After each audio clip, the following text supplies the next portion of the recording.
and welcome back to my corner of the internet. I'm Shannon, and today I've got another book talk video to share with you guys. And today we are talking about The Four Winds by Kristin Hannah. If you've been around my channel for a while, you've probably noticed I've put out a ton of book talks dedicated to Kristin Hannah books. I just love her so much. The Great Alone is my all-time favorite of hers. That book just really hit me hard. I also loved The Nightingale, Comfort and Joy, just all of the ones that I've read. So I was very excited to get my hands on this and give it a read. It's a fairly quick read despite the fact that it's a fairly large book. It's easy to read, it's easy to get into, and I just kind of flew through it. And it's a very interesting story. Like The Nightingale before it, this book tends to deal with a real time in history.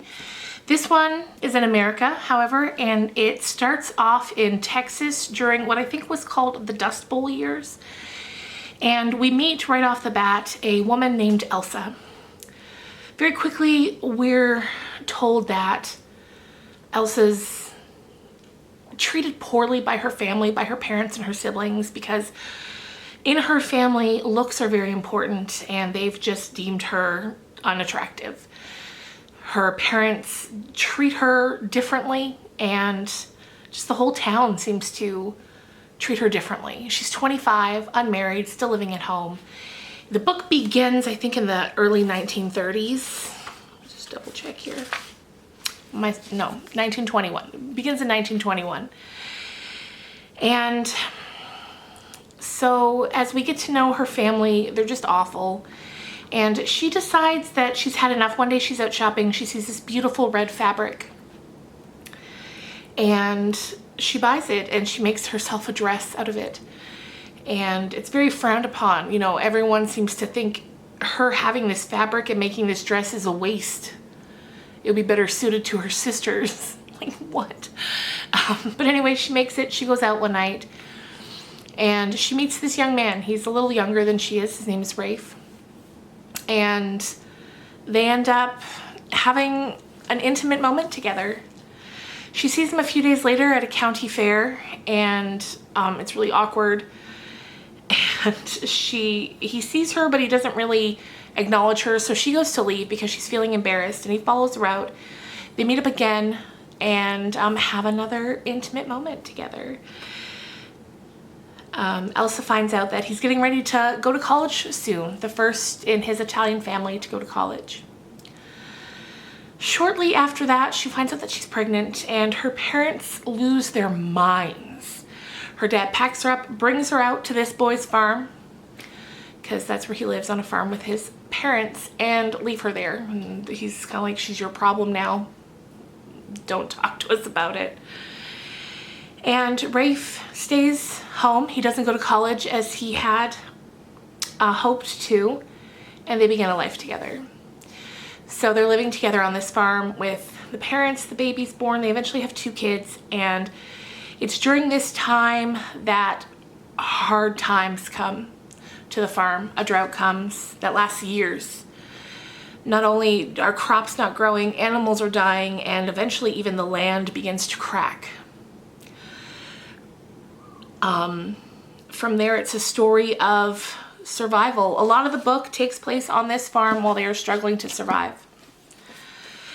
And from there, it's a story, a true story of survival. It's a story of found family, because something that's really beautiful that happens is Elsa and Rafe's parents develop a very close, tight-knit family, and they love each other. They become the parents she never had, and she sort of becomes the daughter that they never had. You know, when she first shows up, they're a little like, oh no, you know, this woman is ruining our son's future. But as time goes by, they accept her and they grow to love her in a way that she never experienced before. And that's just something that's so beautiful, and it's so beautiful to read.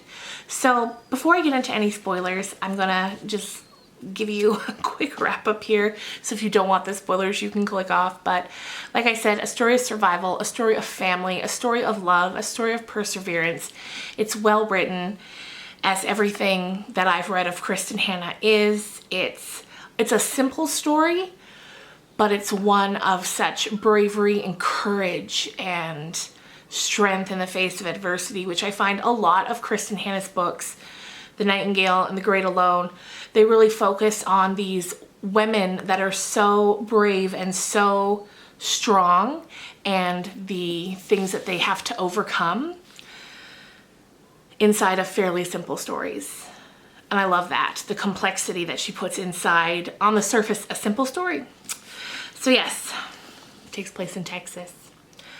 The beginning part where the farms are really struggling, and that's just heartbreaking to read. It's heartbreaking because there's something so sad about being forced away from your home in order to survive. You know, it's one thing to want to leave, to go and have adventures and explore and see more of the world, but it's another thing entirely when you're driven from home just because you need to survive. So if that sounds like something that would be interesting to you, I would definitely recommend checking this out. Now, to get into some spoilers if you don't want them, see you later, guys. But what eventually ends up happening is Rafe and their daughter, Loretta, they start having these big dreams about leaving the farm, about going to California, and other people in surrounding farms are starting to pack up and go to California. Rafe brings it up to Elsa. She says, you know, we can't leave your parents here. We cannot. And they're certainly not going to leave the farm. And then one morning she wakes up and he's left through the night, and he's never seen again in this book. I kept waiting to see if like maybe he was going to return or they were going to find him somewhere, but he's never seen or heard from again in the book, which I kind of liked that. Anyway, over time, the windstorms are getting worse and worse in Texas on the farm, and their younger child, a boy named Anthony, who they call Ant, he starts getting really bad respiratory illnesses from breathing in the dust. He ends up in the hospital, and the doctor's like, he can't live like this. He cannot. He will die. And so they all decide that they're going to pack up and leave the farm. Rafe's parents, Tony and Rose, the kids, and Elsa. And then as they're getting ready to leave, Tony and Rose say, we're not coming with you. We can't leave. And so they had kind of been playing along that they were going to leave so that Elsa would get ready and go. And so in the end, they don't go. But Elsa writes them letters once they finally reach California. And as they're driving to California, they have all these visions of what it's going to be like. And when they get there, it is awful. It's heartbreakingly awful. Look at this lighting. I'm trying to film. Okay, here we go. I'm filming in natural light right now, which I love, but makes for, you know, it gets a little finicky at times. Here we go. So anyway, when they get to California, they're seeing so many people who have come from where they've come from, or surrounding states like Oklahoma and places like that. They're living in tents on the side of the road, picking cotton in the summer, trying not to starve to death. Like, it's such a huge, terrible time, and they're treated very, very poorly by the Californians. They're treated like migrants who have come and who are ruining their state and their towns and their cities. And it's just very sad the way that they're treated, the way they have to live. They're just constantly struggling to survive. Eventually they meet up with this man, and he helps them get into this slightly better living situation where they're living in cabins, so they at least have a roof and they're not in a tent. They have electricity. She's able to get a bit of work done. And what begins to happen towards the end of the book is, I'm guessing, what eventually leads to workers' rights in America, because there are people who are fighting for unions and for fair pay and whatnot for workers. And so at the end of the book, they meet this man, Jack, and he really allures the daughter, Loretta, into this movement and convincing her how important it is to fight for workers' rights. And so she starts to get involved with that. And Elsa, the mom, she's really, really nervous about her daughter getting involved with this. She's like, you know, we're going to get in trouble. We're going to get fired. We're going to get kicked out. We're going to be on the street again.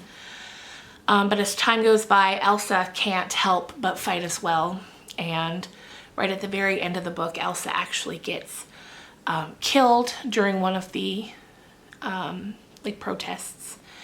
And Loretta, her teenage daughter at this point, you know, they're getting older. By now it's the late 30s, mid to late 30s.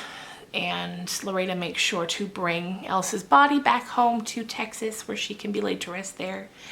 And then at the very end, we see a few years have passed. Loretta and Anthony are still back on the farm with their grandparents because things are going a little better now and they're able to begin farming again after many, many years of really hard times. And so Loretta's back there. And at the very end of the book, we learn that she's leaving Texas once again to head to California, but it's because she's going to college. And she is now the first Martinelli to go to college, and a girl at that. So really beautiful. Loved that ending. Loved the relationship that formed between Loretta and her mother, Elsa. Because there were parts in the middle of the book where, you know, Loretta's going through that teenage time where she's just constantly irritated with her mother, and sometimes she's very rude to her. But as the book goes on and they struggle together and she sees what a brave, amazing woman her mother is, she realizes what she has because of her mother, because of the things her mother has taught her. And it's really beautiful.